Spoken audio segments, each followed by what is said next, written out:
A game I have been waiting to play my entire life is Vader Immortal Episode 1, a true first step to the Star Wars experience that every true fan has been waiting for. It lets you wield a lightsaber and eventually fight side by side with Darth Vader himself.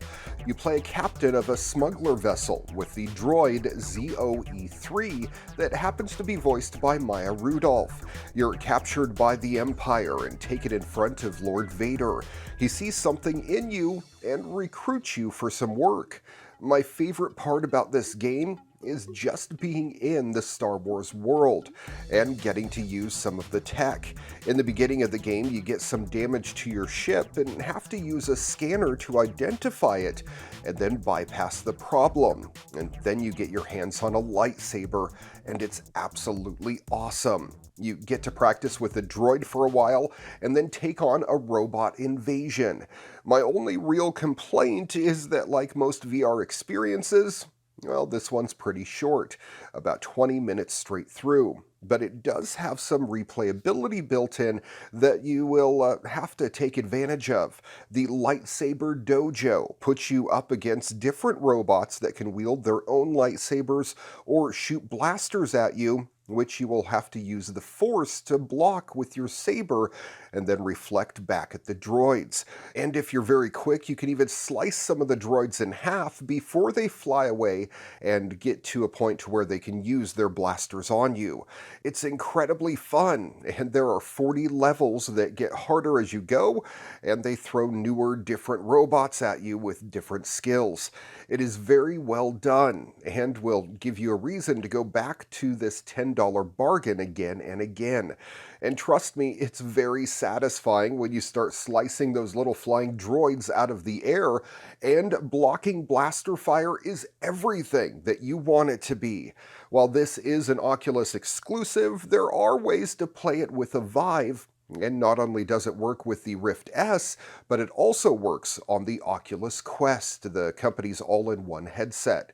That means you can get into the Star Wars world for as little as $3.99, even if you don't have a gaming computer. If you are a true Star Wars geek, that's nothing. Have you seen the price of some of those Lego Death Star kits? For great gameplay and giving me the ability to wield a lightsaber for the first time in VR, and even changing the color of the crystal inside, I'm giving Vader Immortal Episode 1 4 out of 5 stars here on your weekly tech update.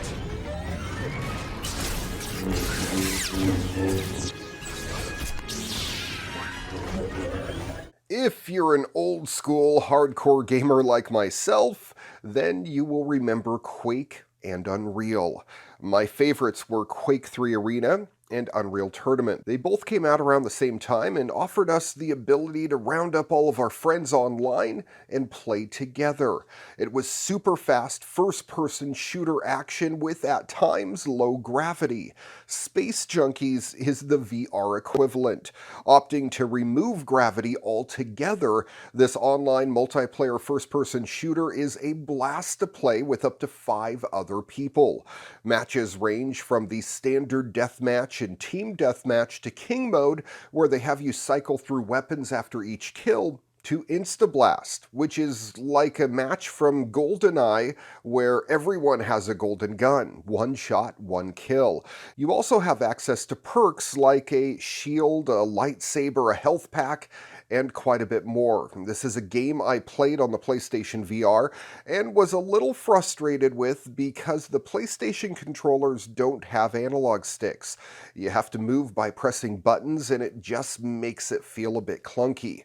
The Oculus Touch controllers both have analog sticks in them. This gives you easy, free movement and really makes the game a lot of fun. You're able to shoot straight forward while strafing left and right and up and down, and it really helps with the immersion. This is an online-only game, so if you don't have a good internet connection or are not happy to play with others online, well, you may want to avoid this. If, like me, you've wanted something in VR that could quench your Quake-style addiction for a good deathmatch, then I'd say give it a go. Besides being a great, fast first-person shooter that offers everything from shotguns to rocket launchers, it's a Ubisoft game and uses their cross-platform play.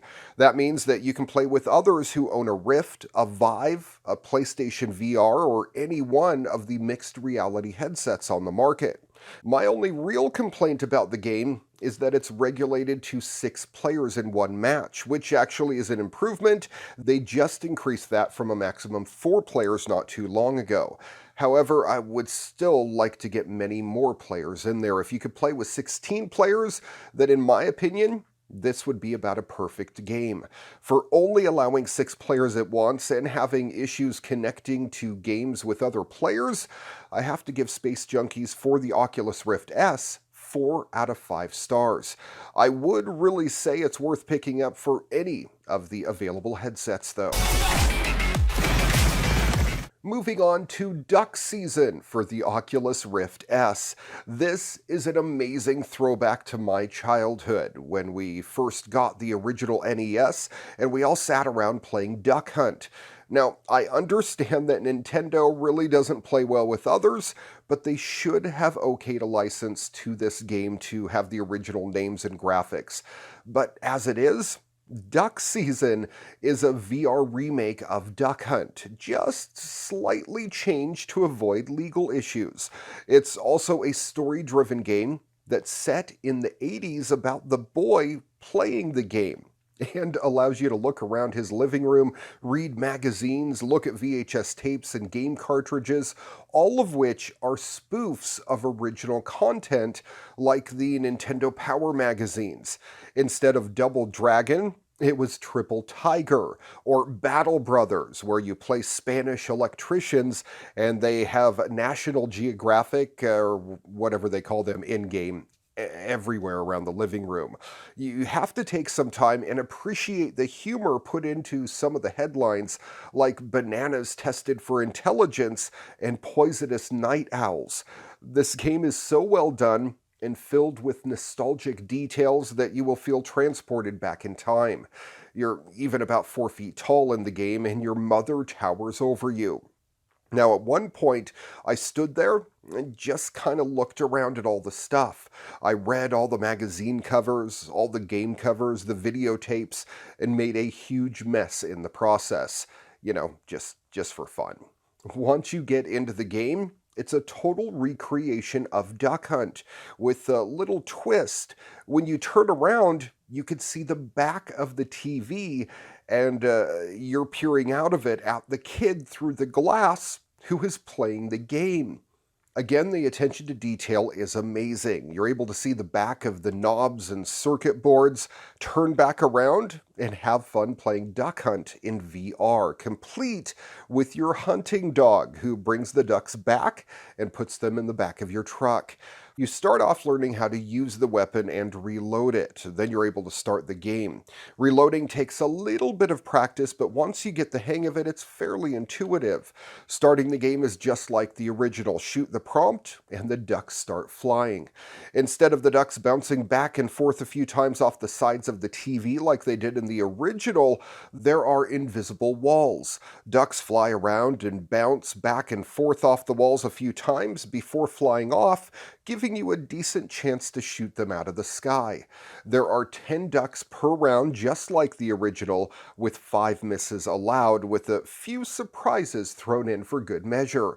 My hope is this will give inspiration for other remakes of classics, like a VR Mario game, maybe a VR Mario Kart game, a VR remake of Sonic, maybe Metal Gear as well. Ooh, and Star Fox would be awesome in virtual reality. As it is, VR is becoming more and more popular, and more money is being thrown in that direction. If we can keep getting experiences with this much detail and polish, more people will want to try, and eventually all games should be playable in VR in some fashion or another. My advice to this experience: take your time. Enjoy the work that they put into this game, and enjoy the story along the way. The gameplay is fun and exactly what it should be. Duck Season earns 5 out of 5 stars and is a must-play game if you're a child of the 80s.